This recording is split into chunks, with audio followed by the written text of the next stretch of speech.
عزیز دوستو بزرگوں، قرآن حکیم کی یہ آیت مبارکہ من عمل صالحا من ذکر او انثی وہو مؤمن، جو بھی تم میں سے نیکی کا راستہ اختیار کرے گا، اچھا عمل اختیار کرے گا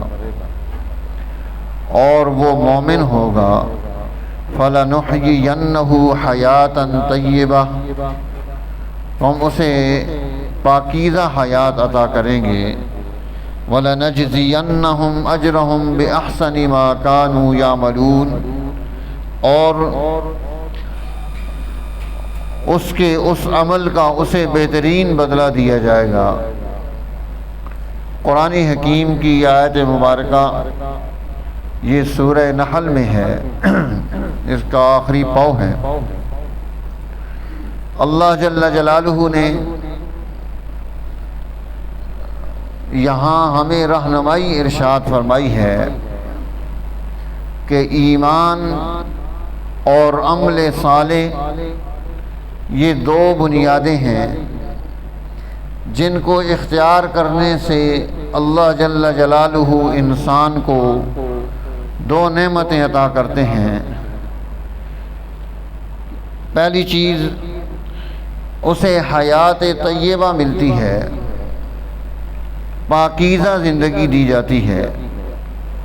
دوسری چیز اسے اس عمل پر اجر ملتا ہے، انعام ملتا ہے، بہترین بدلہ دیا جاتا ہے۔ اللہ جل جلالہ نے یہ جو کائنات بنائی ہے، اس کائنات میں ایک اس کا مادہ رکھا ہے اور ایک اس مادے کے اندر روح رکھی ہے۔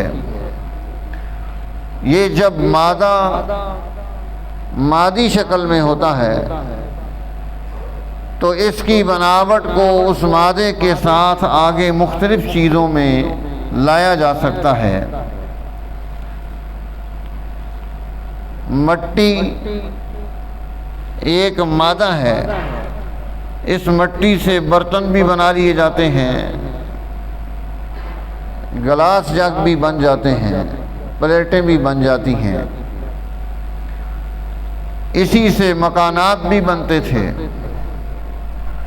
تو ایک ہی مادے سے مختلف شکلیں تیار ہو گئیں، لکڑی سے ٹیبل بھی بن گیا، کرسی بھی بن گئی، دروازہ بھی بن گیا،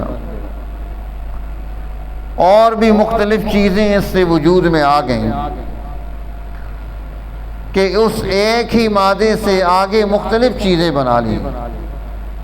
انسان اس کا بھی ایک مادہ ہے، اس کی ایک بنیادی ضرورتیں ہیں، جیسے اسے بھوک لگتی ہے، کھانے کی ضرورت ایک مادہ ہے، اسے پیاس لگتی ہے، پانی کی ضرورت اس کے لیے ایک مادہ ہے، اسی طرح اسے لباس کی ضرورت ہے، یہ کچھ پہنے گا، یہ اس کے لیے ایک مادہ ہے، اور اسے رہائش کی ضرورت ہے، کوئی مکان بنائے گا، کہیں رہے گا، یہ بھی ایک مادہ ہے۔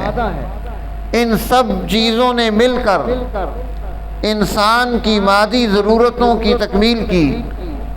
اسی کے لیے انسان کھیتی باڑی کرے گا، اسی کے لیے وہ کردار ادا کرے گا، تجارت ہوگی، چیزیں وجود میں آئیں گی۔ تو اس مادے کے اعتبار سے اس نے ان تمام چیزوں کو اپنی ضرورت کے لیے اس کو کردار دیا، اور بہت بڑا دور اس سے پیدا ہوا، کتنے کاروبار چلے، کتنی زندگیاں آگے بڑھی۔ کیوں؟ یہ اس کی ان مادی ضرورتوں کو پورا کرنے کے لیے۔ اور بچپن سے ہی جیسے ہی وہ پیدا ہوا اس نے رونا شروع کر دیا۔ اب ماں نے دیکھا کہ اس کو بھوک پیاس لگی ہے تو اس نے اس کے کھانے پینے کا انتظام کر دیا۔ اللہ نے اس کو وہیں اس کو اٹیچ کر دیا ماں کی چھاتی کے ساتھ ہی۔ اسے سردی گرمی لگی تو اس کے لیے اس نے اس کو کپڑے پہنا دیے. جب زیادہ کپڑے تھے، پسینہ نظر آیا تو اسے پتہ چلا کہ یہ گرمی کی وجہ سے رو رہا ہے. اللہ نے اس کے دماغ میں بات ڈالی، الہام کر دیا. اب وہ اس کے کپڑے تھوڑے کر دیتی ہے، اسے ہوا دیتی ہے، اس کے لیے پنکھا چلاتی ہے. جہاں جہاں اس کی کوئی مادی ضرورت پیش آ رہی ہے، یہ مادی ضرورت اس کے ان تقاضوں کو پورا کرنے کے لیے بچپن سے لے کر یہ اب دور شروع ہو جاتا ہے. اب یہ اس کی طبیعت ہے. اس مادے سے اس کی یہ مادی طبیعت وجود میں آئی، اس مادے سے یہ بشری طبیعت وجود میں آئی. اب انسان اس طبیعت کا غلام بن کر، محکوم بن کر، اسے اپنا آقا اور حاکم بنا کر اب اس کے پیچھے چل رہا ہے. طبیعت نے کہا کھانا کھا لو تو اس نے کھا لیا، طبیعت نے کہا پانی پی لو تو اس نے پی لیا، طبیعت نے کہا مکان بناؤ تو اس نے مکان بنانا شروع کر دیا. تو یہ ایک اس مادے سے جو اس کی یہ طبیعت وجود میں آئی، یہ طبیعت اس کی حاکم بن کر اس سے کام کرا رہی ہے. اب اس طبیعت میں شعور نہیں ہے، اس طبیعت میں جذباتیت پائی جاتی ہے. وہ اس بے شعوری اور جذباتی طبیعت اور ایسے بادشاہ کے ماتحت کام کر رہے ہیں. اب جیسے جیسے عمر آگے بڑھی، عمر کے تقاضے آگے بڑھنا شروع ہوئے، انسان بالغ ہوا. اب اس کے ساتھ ایک چیز شامل ہو گئی. اب یہ طبیعت اس کے ساتھ موجود تھی اور اب اس کو عقل عطا کی گئی. یہ اب سن شعور شروع ہو رہا ہے. اب وہ چیزوں کو عقل کے دائرے میں دیکھتا ہے، عقل کو سامنے رکھ کر کام کرتا ہے، اپنی عقل سے فیصلے کرتا ہے، اپنی عقل سے سوچتا ہے، اپنی عقل سے کردار ادا کرتا ہے. اور اس عمر میں کرنا بھی چاہیے. اب عقل نے اس کے اندر خوبی پیدا کر دی. دو خوبیاں پیدا کی. پہلی خوبی تو یہ پیدا کی کہ اسے عقل نے جو ہے لطافت عطا کی، اسے حسن کا مادہ دیا، خوبصورتی کا مادہ دیا، خوش نمائی کا مادہ دیا. یہ عقل نے اس کے اندر پیدا کر دیا. دوسرا، عقل نے اس کے اندر اجتماعیت پیدا کر دی. اب وہ طبیعت پیٹ بھرنے کی ہے. طبیعت یہ چاہتی ہے پیٹ خالی ہو گیا بھر جائے. عقل کہتی ہے نہیں، کھانے میں نفاست ہونی چاہیے، کھانا اچھا بنا ہوا ہو. عقل یہ کہے گی کہ نہیں، کھانا اچھا لگا ہوا بھی ہونا چاہیے، برتن اچھے ہونے چاہیے، خوبصورت برتن ہو، کھانا پکا ہوا اچھا ہو، اس کا ٹیسٹ اچھا ہو، اسے مختلف انداز سے پیش کیا جائے، اسے وہاں پر دسترخوان پر ڈائننگ ٹیبل پر سجا کے رکھا جائے. اسے کھانے سے پہلے اب اس کے اندر یہ نفاست پیدا کر دی، عقل نے خوبصورتی پیدا کر دی، اسے اچھا بنا دیا. اب انسان اس کے لیے کوشش کرتا ہے، ورنہ گائے آدم علیہ السلام سے لے کر آج تک اسی طرح طبی تقاضوں کے تحت کھاتی ہے اور کھانا نکال دیتی ہے. بھینس اسی طرح کرتی ہے، بکری اسی طرح کرتی ہے، کائنات کے تمام چیزیں اسی طرح کرتی ہیں. اسی طرح رہنے کے اعتبار سے بھی اس طبیعت اور اس عقل نے، طبیعت کو تو صرف کوئی جھونپڑا چاہیے تو کام چل جائے گا، کوئی گھونسلہ مل جائے تو کام چل جائے گا. لیکن عقل نے اس کو کہا نہیں، رہنے کی جگہ خوبصورت ہونی چاہیے، ڈیزائن اچھا ہو، چھت اونچے ہوں، ہوادار ہو اور اچھا بنا ہوا ہو، مہمانوں کی بیٹھنے کی جگہ الگ ہو. اب اس عقل کے تابع آ کر اس طبیعت نے کتنی چیزیں پیدا کی. ہر مکان آپ کو دوسرے سے الگ نظر آئے گا، ہر ایک کا ڈیزائن دوسرا ہوگا، خوبصورتی ہوگی اس میں، خوش نمائی ہوگی اس میں، ساری چیزیں وہ اس میں درست انداز سے لے کر جا رہا ہے. عقل کے تابع گاڑی اچھی لے گا، لباس اپنا اچھا پہنے گا، خوبصورت لباس بنائے گا، دکھنے میں اچھا نظر آئے، اور اس کو اچھا خوبصورت بنانے کی ہر اعتبار سے اس کی کوشش ہوگی۔ کیوں؟ یہ عقل کی طبیعت پر حکومت کا نتیجہ ہے کہ اب وہ اس طرح سے کر رہے ہیں۔ اس کا کھانا اچھا ہو گیا، اس کا پینا اچھا ہو گیا، اس کا رہنا سہنا اچھا ہو گیا، اس میں مختلف انداز جمع ہو گئے، چیزوں کو لے کر آگے آیا۔ یہ انسانی طبیعت نے جب عقل کے ساتھ ملی، اب اسی طرح عقل نے اسے دوسری چیز اجتماعیت سکھلائی۔ جانور وہ اپنا کھاتا ہے، دوسرے کو نہیں دیکھتا، وہ اپنی ضرورت پوری کرتا ہے، دوسرے کا خیال بھی نہیں رکھتا، اس سے چھیننے کی کوشش بھی کرتا ہے۔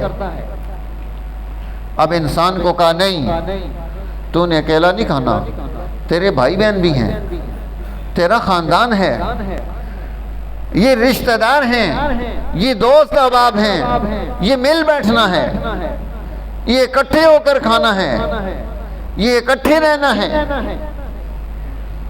اب عقل نے اسے اجتماعیت کا یہ دور دیا کہ ہم مل کر اجتماع بنا کر اپنی اجتماعیت کے ساتھ ہم اچھے لگتے ہیں، رونا بھی اجتماع کے ساتھ اچھا لگتا ہے، ہنسنا بھی اجتماع کے ساتھ اچھا لگتا ہے۔ اب کوئی ویسے اکیلا ہنس رہا ہو تو لوگ سمجھیں گے پاگل ہے، لیکن کسی جماعت میں بیٹھ کر کسی بات پر، کسی گفتگو پر کوئی ہنس رہا ہے، مسکرا رہا ہے، تو محسوس ہوگا کہ یہ اپنے کسی اجتماع میں محظوظ ہو رہا ہے، دونوں میں فرق آ گیا۔ تو میرے دوستو، اب یہ مادہ ترقی کر کے جب عقل کے تابع ہوا تو کائنات میں اس عقل نے اس کے اندر خوبصورتی بھی پیدا کی، اسے اجتماعیت بھی دے دی۔ اب یہ جب انسان آگے بڑھا، اس کی طبیعت آگے بڑھی، اس کی عقل آگے بڑھی، اب اس کے پاس تیسری چیز جس نے اس کے ساتھ آ کر شمولیت اختیار کی وہ ایمان ہے۔ ہم مسلمان ہیں، ہم مومن ہیں، طبیعت کے ساتھ عقل آئی، اب عقل کے ساتھ ایمان آ گیا۔ عقل کے تقاضے اپنے، طبیعت کے تقاضے اپنے، ایمان نے ان تقاضوں میں آ کر ایک نئی چیز پیدا کر دی، نئی روشنی دے دی۔ اب اسے بتایا ایمان نے کہ ہر چیز نہیں کھانی، حلال الگ ہے، حرام الگ ہے، حلال کھانا ہے، حرام کو ترک کر دینا ہے۔ ایمان نے رہنمائی دی، حرمت علیکم المیتہ، یہ مردار ہے، مردار نہیں کھانا۔ اسی طرح یہ رزق حرام ہے، یہ نہیں استعمال کرنا، کسی کا حق چھین کر نہیں کھا جانا، کسی کا حق دبا کر نہیں کھا جانا۔ ایمان نے اس کے تقاضے بڑھا دیے۔ تو میرے دوستو، اب یہ انسان جب ایمان کی اس کیفیت کو اپنے اندر اختیار کر لے گا، ایمان نے منع کیا یہ چیز نہیں پہننی، جس طرح حضور علیہ السلام نے فرمایا کہ کوئی آدمی ریشم کا لباس نہ پہنے، مرد کو ناجائز قرار دے دیا۔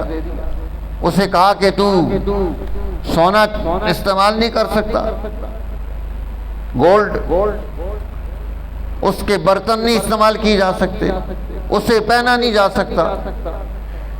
شریعت نے، ایمان نے اسے آ کر عقل کے تقاضوں سے آگے بڑھا کر ایمان کے تقاضوں میں داخل کیا، خوبصورتی اس میں پیدا کر دی۔ کیوں؟ کہ جس چیز سے دین اسلام ایمان منع کر رہا ہے اس کے اندر بھی بہت ساری چیزیں چھپی ہوئی ہیں۔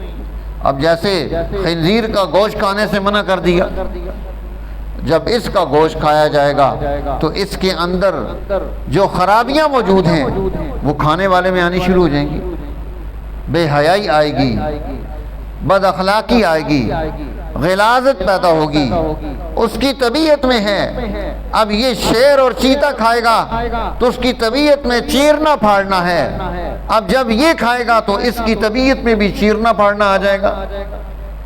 دین اسلام نے انسانیت کو اعتدال کے قریب ترین رکھ کر اسے قوانین دے دیے کہ یہ اعتدال کے قریب ترین رہ کر، کیونکہ انسان یہ اعتدال کے قریب ترین شخصیت ہے، تو اس کا کھانا پینا، اس کا سونا جاگنا، اس کے معمولات، اس کی ساری چیزیں جب دین کے تابع ہوں گی تو اس میں خوبی پیدا ہونی شروع ہو جائے گی۔ اب حضور نبی اکرم صلی اللہ علیہ وسلم کی عادت شریفہ تھی التیامن، آپ کو دائیں ہاتھ سے کام کرنا پسند تھا، دائیں ہاتھ سے کھانا کھانا پسند ہے، دائیں ہاتھ سے پہلے کام کرنا پسند ہے، اس کو اچھا سمجھتے ہیں، اور اس کی اندر جو نا یہ خوبی کمال منتقل کرنا چاہتے ہیں امت میں۔ ایمان کے تقاضوں کے اعتبار سے یہ بات سکھلائی، دائیں ہاتھ سے کھانا کھا رہے ہیں، دائیں ہاتھ سے کھانا کھانے کا حکم دے رہے ہیں، یا بنی سم اللہ قل بیمینک، دائیں ہاتھ سے کھانا کھا۔ تو طبیعت وہ کہتی ہے کھانا کھا لو اس ہاتھ سے کہو یا اس ہاتھ سے کہو، ایمان یہ تقاضا دیتا ہے نہیں، تم نے دائیں ہاتھ سے کھانا کھانا ہے، بسم اللہ پڑھ کر کھانا شروع کرنا ہے، کھانے میں شیطان کو شامل نہیں ہونے دینا ہے، جب تم الٹا کوئی کام کرو گے تو شیطان شامل ہو جائے گا۔ اب جب انسان ان تینوں چیزوں کو ملا کر آگے بڑھے گا تو نتیجہ کیا پیدا ہوگا جو قرآن حکیم پیش کرتا ہے، من عمل صالحا من ذکر او انثى وهو مؤمن، کہ تم میں سے کوئی آدمی نیک عمل کرتا ہے، اچھا عمل اختیار کرتا ہے، اور اس اچھے عمل کو ایمان کے ساتھ جوڑ کر رکھتا ہے، فَلَنُحْيِيَنَّهُ حَيَاتًا طَيِّبَةً، اسے حیات طیبہ عطا کی جائے گی، اسے ایک پاکیزہ زندگی دی جائے گی، اسے ایک پاکیزہ ماحول دیا جائے گا۔ تو گویا دین اسلام ایک پاکیزہ زندگی، ایک پاکیزہ ماحول، ایک پاکیزہ سوسائٹی وہ اس کو قائم کرنا چاہتا ہے کہ وہاں پر جرائم نہ ہو، وہاں پر بد اخلاقیاں نہ ہو، وہاں پر گندگی نہ ہو، وہاں پر بدتمیزیاں نہ ہو۔ حیات طیبہ تو تبھی بنے گی۔ اب ہم جب باہر نکلتے ہیں تو سب سے پہلے اپنا کوڑا ساتھ لے کے آتے ہیں، روڈ پر پھینک دیتے ہیں۔ یہ حیات طیبہ مسلمان پیدا کر رہے ہیں۔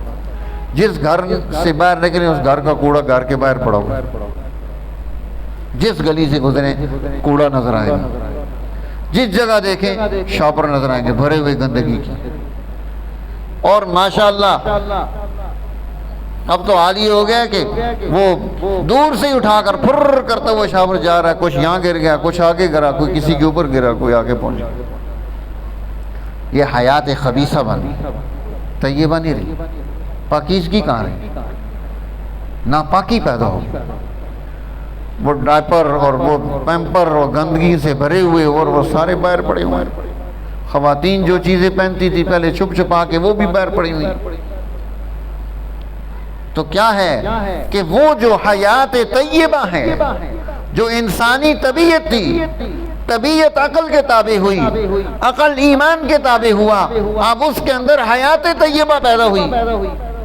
اب یہ مومن ہے، مسلمان ہے، ایمان والی جماعت ہے۔